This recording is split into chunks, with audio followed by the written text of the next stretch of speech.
It is Bruins Benders post-game live on the Inside the Rink YouTube channel with Matty and Smitty. Click subscribe. Get your Bruins Benders merch on InsideTheRink.com/Bruins-Benders. Follow us on social media at Bruins Benders. And the Bruins get a 6-2 win, their second win in a row out of nowhere against the Tampa Bay Lightning tonight. Outshot again. But it doesn't matter. The Bruins are opportunistic in this one and jump out to a 4-0 lead. Get 2 empty net goals by the grace of God. Empty net, shorthanded goals. Shorthanded empty net. Yeah. It's one of those nights, as the Eagles would say. Yeah. So there you go. We'll take that and run all the way, far away. Charlie McAvoy not in the lineup. Nope. Who else? Who else was not in the lineup? Kaslick's not in the lineup. Lindholm's not in the lineup. Yeah. She's going with Michael Callahan, gets his debut. Yeah. Michael Callahan gets in there. 79 in your book. Matty Smitty comes in, gets an assist. Yeah. Right off the hop. Yeah. To get the ball rolling. Mm-hmm. And I thought the Bruins tonight played with a sense of urgency and a sense of focus that you have not seen from them this year in about 90% of the games. I would agree with that. I thought they came out feisty and focused and ready to go. I think it was a result of the play late in Thursday night's game with the cross check from Lilleberg on Pastrnak. And but I thought the Bruins held their discipline tonight. They hit Lilleberg at every opportunity. They were feisty in front of their own net. They protected the front of their net hard tonight. I loved the way they played in front of Swayman tonight in the crease. The defensemen were ready to drop gloves with people. While the Spoon was ready to drop them, Freddie dropped with Lilleberg. Lilleberg, yeah. Dropped with Cervix. What the hell? Pastrnak. Cervix. Yeah. So the Bruins were ready to go in this one, and they were feisty, and I liked it a lot. I wish they would play this way more often. This is their recipe, not the giving up 40 shots and taking 20, not that part of it. Nope. That's but not good. The way they defended in front of Swayman tonight was excellent. They took probably few too many icings in the third. But overall, that's a real nice win against the team, that is points percentage wise better than you. They still have games in hand on you. But you jump back over them back into third. So they got to catch you again. Even though they have games in hand, they got to win those games now. You're in front of them. So a good win all around, I would say. Yeah, I thought the defense, which you going in, you thought, boy, this is a rough group. Yeah. But I thought, like you said, they kept it simple. They were in front of the net. They just kind of really cleared out in front of the net for Swayman, who all of a sudden is kind of finding the top of his game all of a sudden. Yeah. And this is what we need from him. This is what we need from Jeremy. If he wants to get hot and go on a run here, and propel this team into the playoffs and steal some games. We've said all year that he hasn't really stolen a game. Well, he did against Florida. That was a stolen game. And tonight he was equally as good. His positioning was excellent tonight. How many times did Tampa shoot it and just hit him right in the crest? Right in the crest every time. And no rebound. Really good positionally tonight. One of his best games for sure against a quality opponent. Yeah, that wasn't happening earlier in the season as we talked about. But for the last, I don't know, for the last 3-4 weeks, he's getting better and better and better, and now he looks to be kind of the Jeremy Swayman of the past. Made a couple of really big stops in this one, and when it was 4-1 and 4-2, and you were like, here we go. But they hung in, and he kept them with a 2-goal lead, and I thought tonight that it was nice to see Patra get an assist right away, make a play to Frederick to score. I think that 23 games in Providence really helped him out. I mean, you could just see it even in the pregame when he was talking to the media, just like he just looked like he matured in the 23 games, like he just looked like it. and he was out there, and he played. I thought he played really well tonight. And then people were saying, well, they shouldn't have sent him down. I think they should have. I think you're missing the boat if you think that they shouldn't have, and he would have been like this the whole way. I don't think so. I really think when you look back, it's going to be a really beneficial to him to have that time down there. I agree with you. I think he developed a confidence down there that I don't know if he could have either gotten or maintained at the NHL level. I just think going down there, he had a 7 or 8 game goal streak down there. So that's got to boost your confidence. And, as much as we love the kid, that's not happening at the NHL level. He's not going to have a 7 game goal streak at the NHL level. So I think that just helps his confidence, helps to boost his confidence. And it should propel him here going forward. He comes back up, plays pretty well, gets an assist right away. And he's maybe one of these playmaking guys that can unlock some other forwards. Maybe this gets Frederick going. He needs a guy to pass him the puck and make plays on the line for him. Maybe he has a guy now that can do that. Mm-hmm. And Frederick, as much as we've ripped on him the last, 3, 4, 5 games, his legs have been going. He's been playing a more physical style. He's starting to score more. All those things are good. So he can continue to do that as long as he wants up until the trade deadline or past it. Yeah. If he's going to continue to play well and, the Bruins go on a little run here, they're going to, obviously they'll keep him because that's the Bruins. Yeah. But some positives, definitely for sure. And I'm going to crack open my sip right now. Oh, good sip for you. I'm not sipping right now because I'm on a keto type of thing right now. So I am not sipping tonight. I got the Lops bar down. He's got the bar down New England IPA. Yeah, from Lops Brewing. Lops Brewing. Really good collaboration with the Bruins Benders Podcast. Yeah, the Bruins Benders Podcast, and that's who we are. And if you're seeing us for the first time, welcome. We have weekly episodes every Thursday morning. They drop, and we do every single Bruins post game right here on YouTube, or if you're on Facebook or X. If you're watching us, welcome, and throw where you're from in the comments. We'd like to hear, doing some market research. Yeah. Show us where you're from. That'd be great. I think we might have to start a fan club in Australia. Yeah. I mean, we are overtaking Australia. We might actually run for office in Australia. Yeah. I think Australia or the Maritimes of Canada. We're big there. Yeah, we're big there. Yeah, in Missoula, Montana. Yeah, all 3 of those. Yeah. So tonight, two guys score. Andrew Peeke and Parker Wotherspoon both get their first goals as Bruins, and Parker Wotherspoon with his first. How about that one? Yeah, that was a snipe too. Snipe. I mean, he'll remember that one forever. Takes a pass from David Pastrnak and rips one high short side. My goodness. Yeah. And like he was Brent Burns or something. I know. Fuck. Like, I know. Got a boy, Parker. Yeah, good for you, buddy. Yeah. Now, I think it's Matt Barkowski has the most amount of games as a Bruin without scoring a goal, 131. So Peeke and Wotherspoon were both on that list. Closing in. But Matt Barkowski's record is intact again tonight. Some other guy, Cole Koepke, hopefully he's okay. Took a shot late. That was an interesting play. What did you think of that play? There was a lot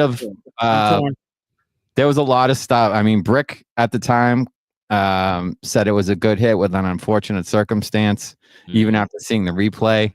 Yeah. A lot of people say that's a clean hit.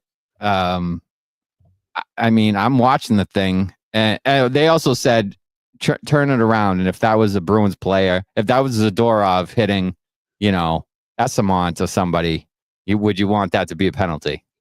Yeah. Of course you wouldn't want it to be a penalty, but I feel like if a Bruins player did that, it is a penalty. Like, it's always a penalty against us. Sure. Yeah, I agree. So, I mean, to me, the principal point of contact is the head. He could have not hit him in the head. He was reaching. I mean, it wasn't like he was already initiating the hit. He could have taken a different route. He could have shoved him instead of driving his shoulder through his chin. I mean, it was shoulder to chin. I feel like McAvoy had one of those last year. Was it last year? where he hit a guy like on the chin like that or near it or something, and there was a big uproar about that. Because McAvoy likes that hit too, and I get it, but I also know that sometimes guys have their head down too. You know what I mean? And sometimes when you're coming in and you want to hit him in the chest and he has his head down, I don't know. That's a tough one. It really is. He was reaching for to me, he's reaching for the puck to try to poke it out, and he was vulnerable. Yeah. And I mean, if you want to do the NFL vulnerable thing or a defenseless player thing. Well, I mean, that's supposed to be like, I think that's, I don't know if it's a vulnerable thing in hockey, but the primary contact to the head, like that's supposed to be a rule, I thought. Sure. Yeah, I mean, contact to the head should be a rule, and I don't know. I mean, you're watching that, he makes contact with his head. There's one clear message for Taylor Radish. EA Sports. Go fuck yourself. Yeah, I mean, he can. If he'd like. Ken Brewer is from Nova Scotia. We have some Nova Scotias in the crowd. Abby says, first time Vasi has let up 4 goals since November 30th. So they get to Vasilevsky tonight with the 4 goals against. So that was good to see. Pastrnak with 7 goals in 6 games, now with 20. And as we've said before, he's probably going to get 40 again. That's his ninth. That's his 9th consecutive 20-goal season. 9th consecutive. Can you imagine Ovi has 20 in a row?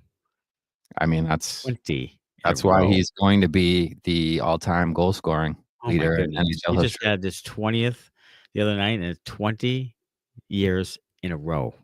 That's unbelievable. Some consistency right there. Yeah, that was unbelievable. So Rob says it was unfortunate outcome, but it wasn't dirty, and I'm probably leaning toward that as well, because you want some hits in the game, and I think that's a hit that kind of makes people stand up and not.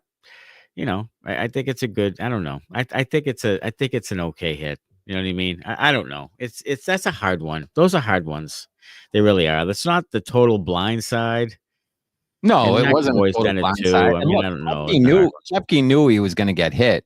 Yeah, but I just feel like it could have been handled by Radish a different way. But I mean, it's a rivalry. And none of these guys really like each other all that much. They just played Thursday. There was some bad blood. The Bruins had already beat up a couple of guys. So I could see why, he's looking to deliver a message there. And he did. He did deliver a message. So it'll be interesting to see how that all shakes out, when they, I guess they play again in March, again, a couple times close together. Oh, boy. That's gonna be a Donnybrook. Yeah, so there's gonna be some fireworks in those ones, especially if they're jockeying for playoff position still. Yeah, you're gonna see Jeffrey VL for at least one of those. I think. Just newsflash. Rob Spector, my sip is whatever poison control recommended after I bought Drano following the last game versus Tampa. And I think Jones, he said he had Winter Warlock for Jones tonight. Oh, boy. Let's see who else is here. Pejman, not quite a 60-minute effort, but best one of the season. Also, Swayman starting to look like 2024 playoff Sway, and I think that's true. And if that's the case, then the Bruins at least have a chance to stay afloat here. They do. Now 4 games in hand have the Lightning on the Bruins, and the Bruins able to get back to even, I think, in points. So hanging around. Bruins are up 1. I believe. Up one. Okay, great. Swayman was awesome tonight, says Ann Tangreedy. The suspect 63. Is that the old rat 63? They look so much better with these young guys, and they actually have speed and are making plays. I mean, there's some of that. Again, I was an advocate for Potter going down. I was even an advocate for him staying down a little longer. But he did pay some dividends tonight, and he did look better just in the short sample size right now. Wotherspoon's been capable here and there. I mean, he's not great, but he's been capable. He's been capable. And I think Michael Callahan's the same type of guy, too. Yeah, he's a good depth guy. He's fine. A good depth guy. He did fine tonight. Did fine. He jumped up in the play at one point, almost got a goal. Yeah. The fourth line had an amazing shift, and it ended with Callahan, ripping one fire, and I think Vasilevsky got it with the blocker or the catching glove. Yeah. Yeah, he played pretty well tonight. You know, in his first game against a team, you know, with that kind of offensive talent, you know, they were minus Braden Point tonight, so take that under advisement. But you know, a really good effort by the defense overall. Swayman had 43 saves and a 956 tonight. Wow. Well, that'll do it. That's a good trend from Swayman. Cam Show brings up a good point. Not sure he's ever seen 2 defensive zone empty net goals before. That was far out and shorthanded. 2 defensive zone shorthanded empty net goals. Shorthanded goals. Oh my God. God. One of them by a guy getting his first goal as a Bruin too. That's a lot of firsts tonight. A lot of firsts tonight. Yeah. A lot of things. You know, you had your first NHL game for Callahan. You got your first goal for Parker Wotherspoon. First Bruins goal for Peak.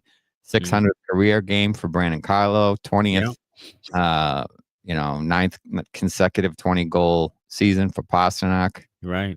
Point night for Pastrnak. You know, a lot of couple of fights. You know, there was a lot of action tonight. There was a lot of action. It was nice to see Freddie kind of get an answer from Lilberg there. Yeah. It was a good bout. Yeah, it was. Really good bout that the officials kind of let it go. Worth another second round pick.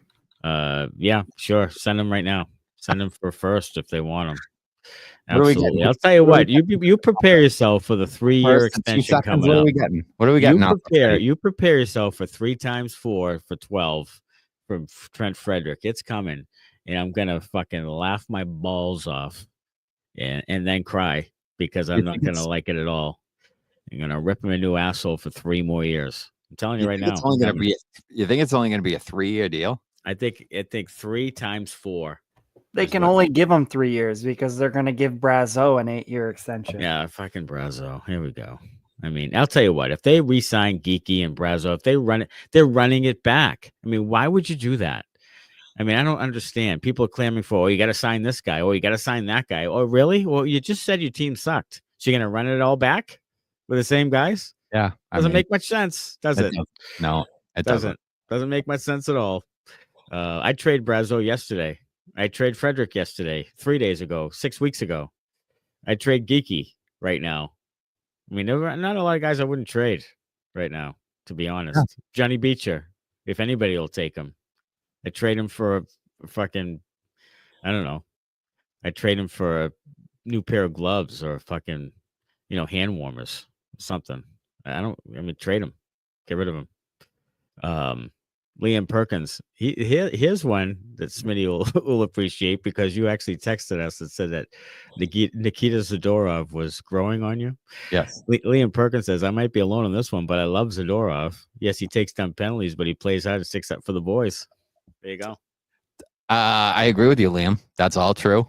And on this mostly train wreck of a season for the Bruins this year, he's one of the few defensemen that is a plus player. Him and McAvoy. There's not many others. So, I mean, we were on him a lot early on, and I thought in the first month of the season he wasn't good at all. And then in November, he was fine.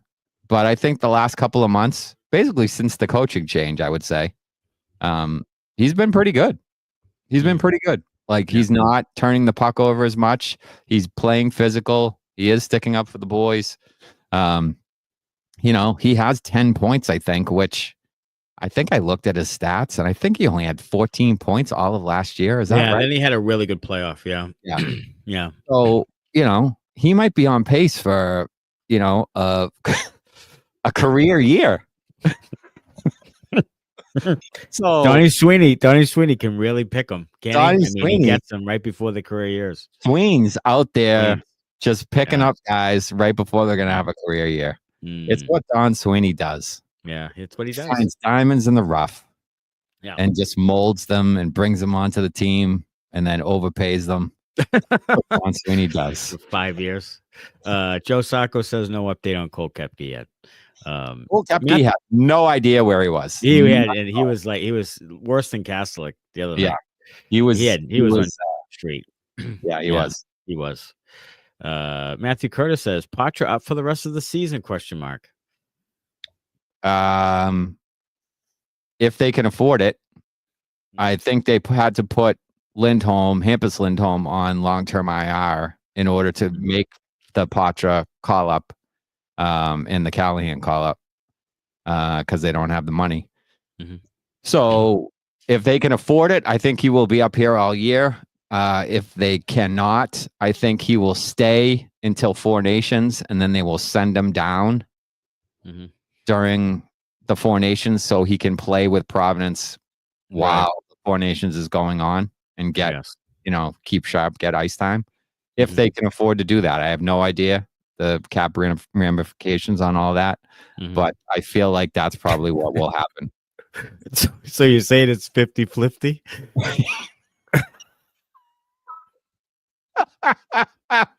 gotta watch the regular episodes. You do. You have to watch the episodes to get that joke. Yes, I think it is only for our DraftKings read. yes. Solid just gold. fast forward to the DraftKings. Oh shit. So New Hampshire Bruins 77, great win tonight. 8.25 million actually looked like it tonight. Should have gotten retribution with Radish. Oh well, good win, says T-Boz. There was a little bit of a liberty taken late by Cernak. He tried to take Marchand's head off. Oh yeah, that? The elbow. He did. He tried. He was trying to give him the flying elbow, and Marchand was going to try to injure him. Yeah, and Marchand, who does that low bridge like nobody ever has. Yeah, he got right out of there, spun out of it. Cernak fell over him. It was excellent. Saw it coming. There's going to be those games in March are going to be must-watch television. They are 100% going to be must-watch. There's a these teams have already been rivals. They have been. It's heating up a little bit now. It is with some of the hits and so forth. So they'll take a number on Radish. For sure. You could see Zadorov or somebody looking to answer for that in March, making him answer for that in March. Yeah. Kylie says her sip is a shot of Pink Whitney for each goal. Feeling good. Jesus, this is a one night, girl. You're gonna get hammered by the. The Bruins have 6 goals tonight. That Kylie never happens. Getting rocked on a Tuesday night. Good for you. Some alcohol poisoning all around tonight. 6 goals. Yeah, for sure. Pink Whitney. Have you ever had Pink Whitney? I have not. Is that masculine enough for you, or? Not particularly. No. No. I mean, I haven't had Pink Whitney. What is it? Tell you what. This is what I would do instead. I would take a good vodka, like a Tito's or Belvedere or something else that's good. Yeah. And I would pour some fucking lemonade in it and drink that instead. Yeah. Some Kettle One and some. Yeah. Kettle One. Whatever your good lemonade choices. Yeah. And then throw some real actual lemonade in there instead of lemon flavoring, pink lemon flavoring. Is that what it is? Pink lemonade. Pink lemonade. It's pink lemonade vodka. That's what it is. Oh, okay. So. Yeah. So just get some good vodka and pour pink lemonade in it. Get Simply Lemonade or Newman's Lemonade and throw some vodka in there, and it's fucking delicious. Okay. Yeah. Adrienne likes it too. She said that it was a nice sip, Kylie. So, go no sip tonight for Adrienne. Doing her nails while she's listening. What color are you painting them? Black and gold? You gotta tell us. You gotta tell us what color the nails are. Black and gold nails, Adrian. Yeah, it was karma. Kylie says this was karma for the Bolts. It was karma tonight in a big way. Why isn't Merkulov playing instead of Beecher? It's an excellent point.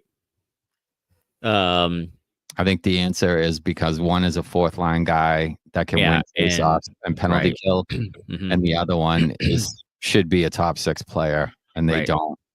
Beecher is size, is fleet of foot. Yeah, and Merkulov is neither. The space, really. Yeah, they don't. You're right. Merkulov's a top 6 player. They don't have the space. Vinny Lettieri's parked there. Big conundrum. Vinny Lettieri. He's got his big schmenza right in the middle of the action tonight.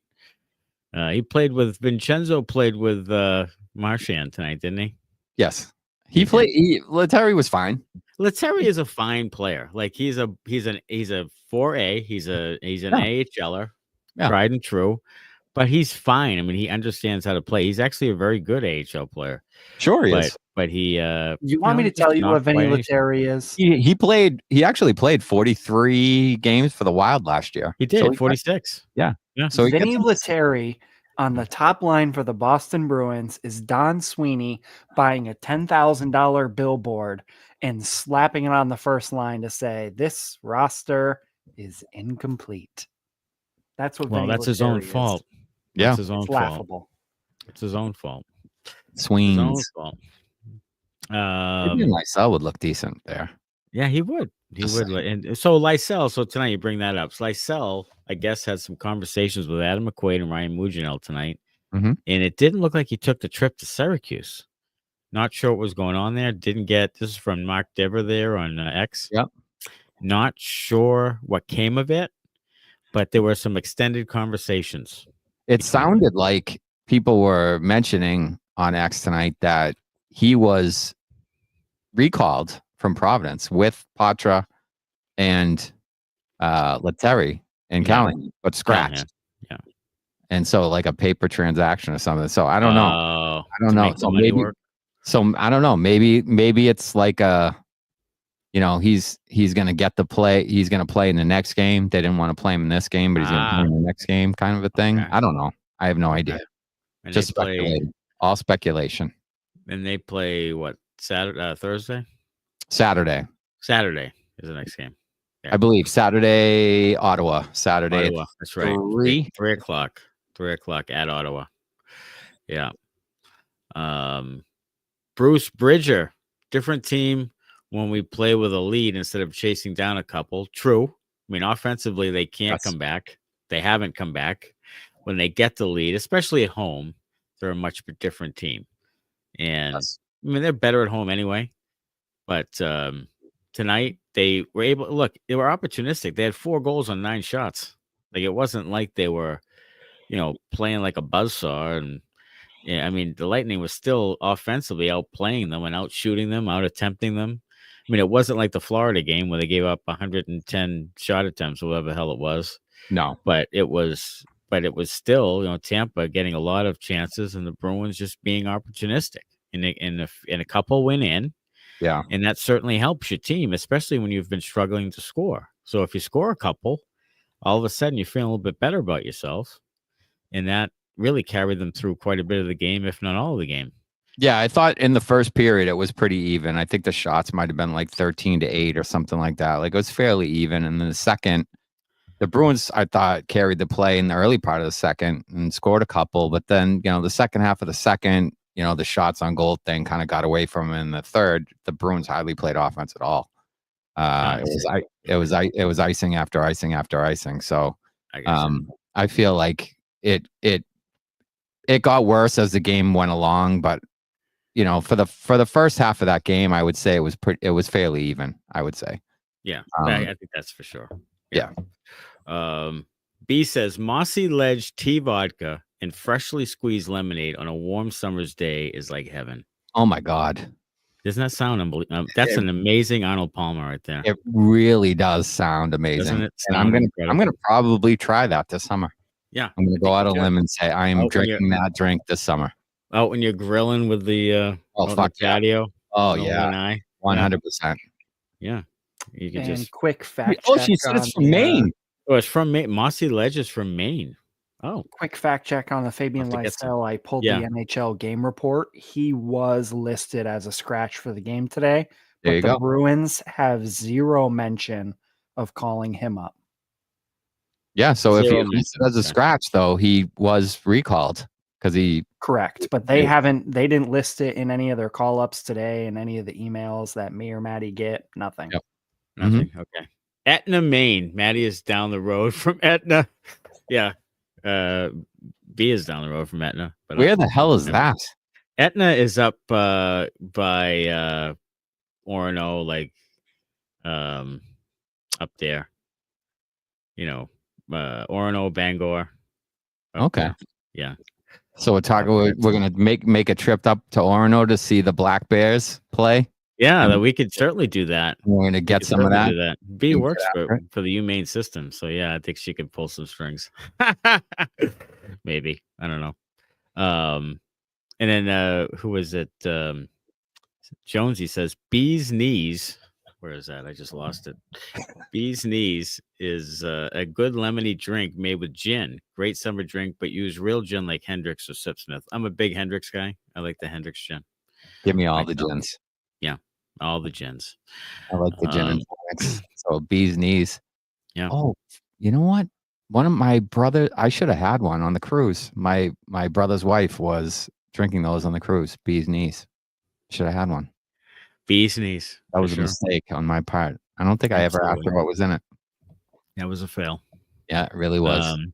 Matthew Curtis, are they going to turn into dickheads again? Weird gut feeling they figured out their shit, but who fucking knows? Here's the caveat I have, Matthew. Yeah, is that Matthew, they've been outshot and out attempted fairly severely in these two games and have won.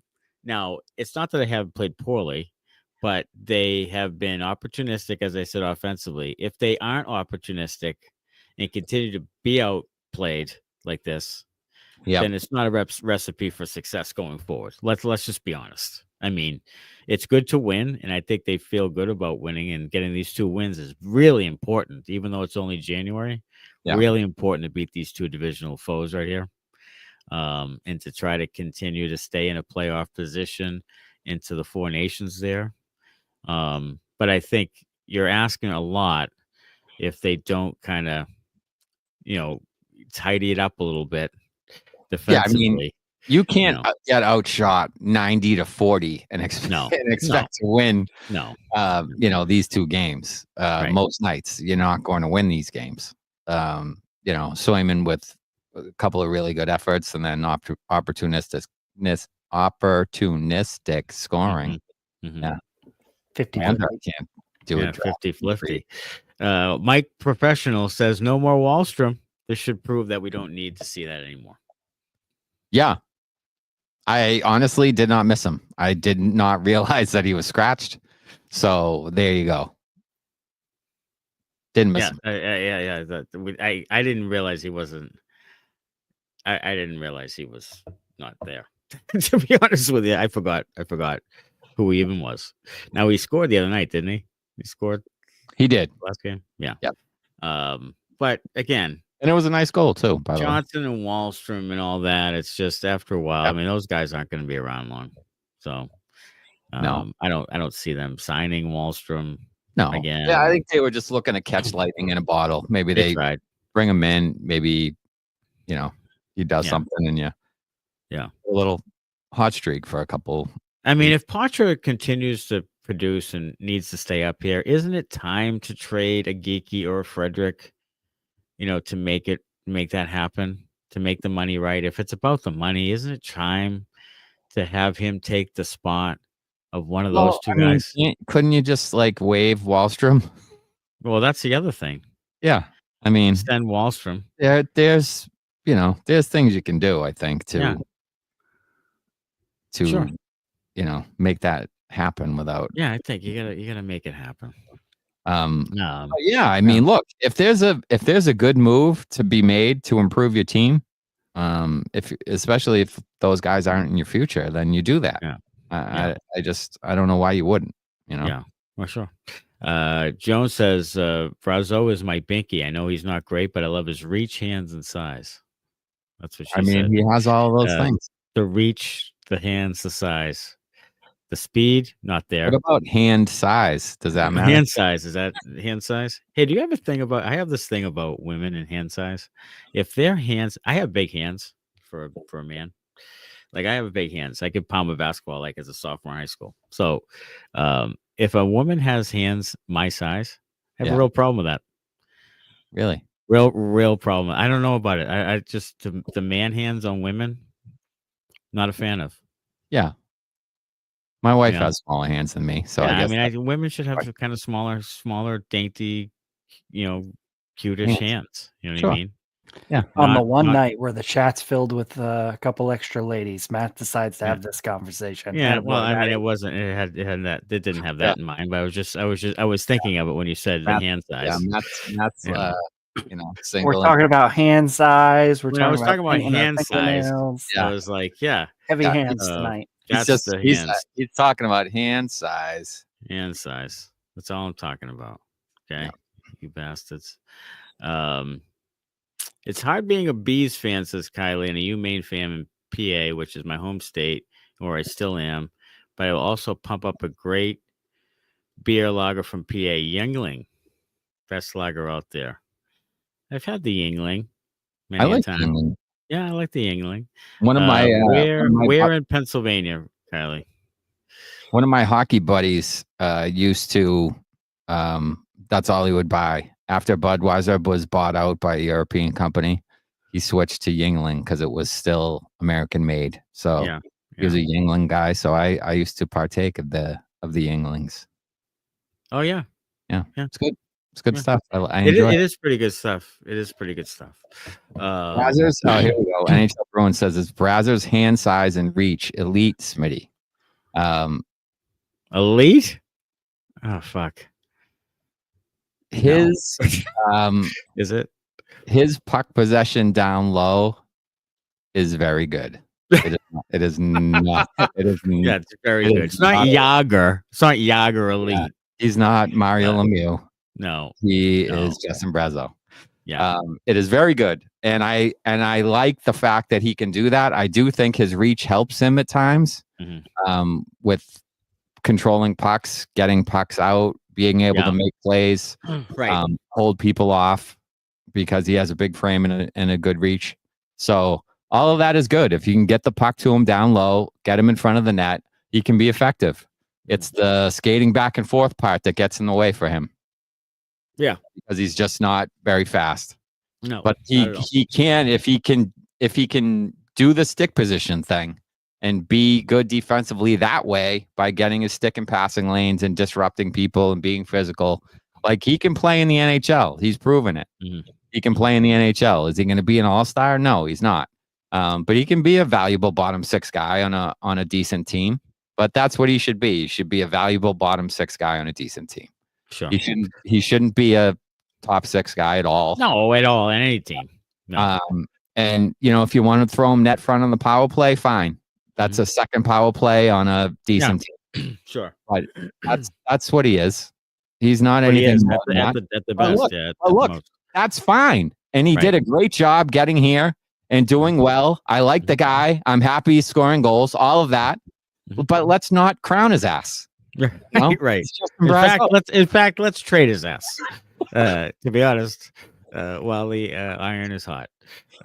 Chris LaValle, who was at the game tonight, says they looked better defensively without McAvoy. Now, you could say that to a point. I mean, they did give up a ton of shot attempts and shots, but they were better in front of their net. Now, a lot of times when you lose a guy like McAvoy, everybody kind of focuses up, steps up, plays a simpler game. The guys you bring in play simple, so there's that part of it too. Like, I don't think playing without McAvoy 5, 6, 7 games is going to be very helpful at all.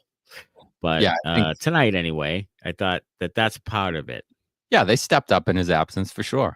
But like you said, I would rather have Charlie McAvoy for 5 or 6 games than Michael Callahan. No slight to the Franklin native there, but I think you want McAvoy back. Yeah, I think that's imperative, really, for anybody.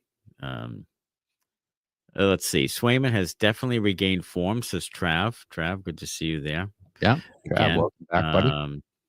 Wilkes-Barre, Scranton area of Pennsylvania, says Kylie. AHL team is the Wilkes-Barre Penguins. Yeah. So I grew up with them, but Bees fan for life because my mom is from Maine. Excellent. That's where I live as well. Let's see. Totally agree. That question was more of a joke than actual question about Brazzers, New Hampshire Bruin. But that was a diplomatic answer by Smitty. Yeah, I mean, look, he's been effective for them, so you can't really knock the guy. He's been effective. But like you said, he is what he is. He's not elite by any stretch, but he has his moments down low in the zone. He does. He does have his moments. He's tough to handle. He's a big dude. So there's not many guys that are as big as that in the league. So, he can gain an advantage on a lot of smaller defensemen just by his reach and his, puck possession. Mm-hmm. Shawn Michael says a woman with large hands is not a woman. So there's that. Because there's an Adam's apple situation. Yeah, I guess. Producer Connor would like to speak. He is beckoning us. Oh, he's got one for you. Okay. I need a vibe check, a pulse check. I don't know what it is. Okay. But let me just lay this out for you. Okay. Yeah. The Bruins after tonight, they don't play until Saturday. Okay. With tonight's win, they still did not leap the Tampa Bay Lightning because of the points percentage in the games in hand. So they're still first in the wild card. Right. Problemo. Ottawa won, Columbus won, and Montreal is beating Utah currently. So all of those teams will still be within 1 to 2 points, and they all play at least 1 or 2 more games between now and the time that the Bruins are active again. I see. So my question to you is, how good are you guys feeling that by the next time the Bruins play a game, they'll be in a playoff position? Look, I said going into this whole stretch, when the stretch ended, they were going to be in 5th or 6th. And I'll stand by that. I think they're going to be in 5th or 6th. I didn't expect them to win either of these games. I'll be honest with you there. Yeah. But they've played more games than all these other teams, and everybody around them's hot. Everybody in the fucking Eastern Conference is hot right now. Columbus is 9-2-1 in their last fucking 12 games. 9-2-1. Yeah. So everybody's playing well. Montreal caught fire all of a fucking sudden. Everybody's playing well. Ottawa went through a little rough stretch, but they're, seem to have regained it. So that's going to be. They just called up for Ullmark, just blanked the Islanders tonight. Yeah, I mean, the Islanders. The Islanders are fucking terrible. There's a team that shouldn't even exist. Yeah. No one cares. No one cares about the Islanders. They should be in, Cincinnati or something. I have no idea. Do you know who scored the most home goals this season? Most goals at home this season. Team. Is it going to surprise me? Yeah, probably. Utah? Columbus Blue Jackets. Yeah, I mean, look, they have some offensive talent. They do. Marchenko is on fire. Marchenko is ridiculous right now. Yeah. And they have Sillinger and Fantilli and Kent Johnson. They have talent. Oh, yeah, they do. Monahan. Young talent. Yeah. They have talent. And Monahan, I wanted a guy of the Bruins to get a couple of years ago. Same with me. Monahan. Yep. He would have been a nice fit at a cheap price. Yep. Back then, he was making like $3 million for 1 year. He went to Montreal, didn't he? Yeah, he was at Montreal and Calgary and a couple other spots. Trav says that if the Bruins go on a 6-game winning streak after losing 6, he'll definitely return to his streaking ways. That's what I'm talking about, Trav. That's what I'm streaking, about, Trav. Well, you are. I want you to streak across Canada. Yeah. Like Travis Gump ran across the United States. Right. So Kastelik and McAvoy both out for a bit, I guess. McAvoy, actually, Joe Sacco said a few games. Yeah, he's going to miss the Ottawa game. Yeah, missing the Ottawa game. Ottawa is a big one. If you can beat Ottawa, then you've won 3 games in a row against teams that you need to beat. Yeah, division rival. Big one. This is a big one Saturday. And then you got to think the Sharks coming back Monday at home, which is a danger. Yeah. Will Robinson. Danger. Because that's a trap. Afternoon. Yeah, afternoon. Matinee. Why is that an afternoon? Oh, is it Martin Luther King? It's Martin Luther King Day. So that's a trap. Trap. And then Wednesday, Devils, and then you have the Senators at home on Thursday. So the Senators twice in 4 days or so. So that could build some hatred. Tampa Bay having 2 wins in the division. That is, they're not good in the division at all. at all.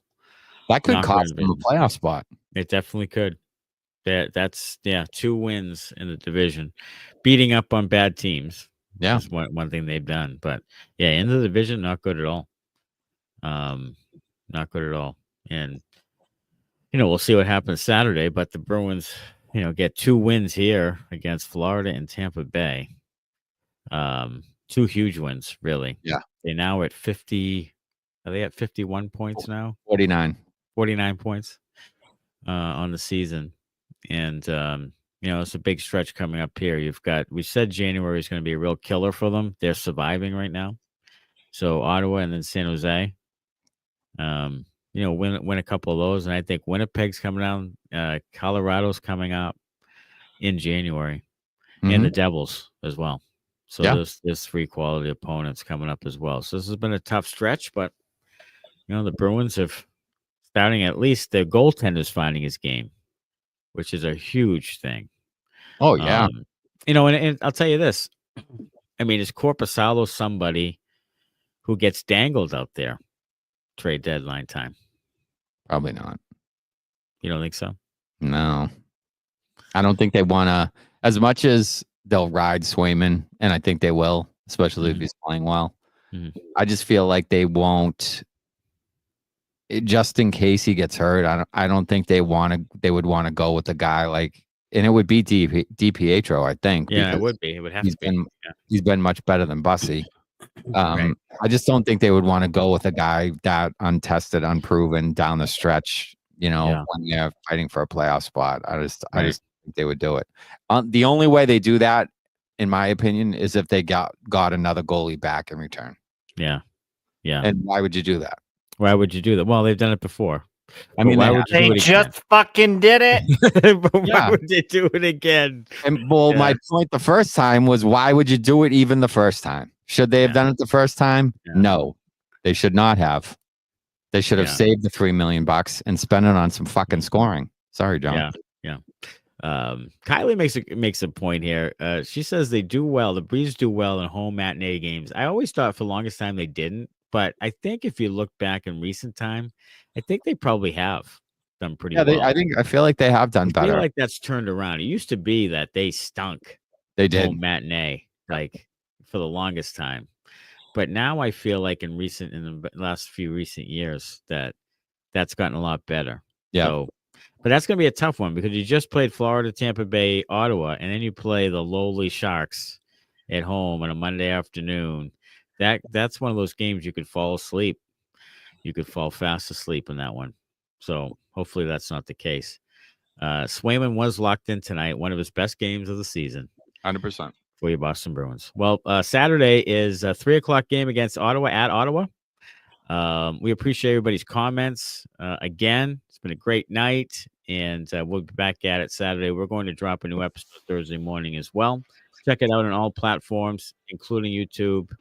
Give us a rate and review on Apple Podcasts. Hey, how about that? Go to your Spotify, wherever you want. Yeah, give us a little rate and review. Just go on all of them and review us. We are. We'd appreciate that. So until Saturday, go Bruins. Thanks a lot. Bye-bye.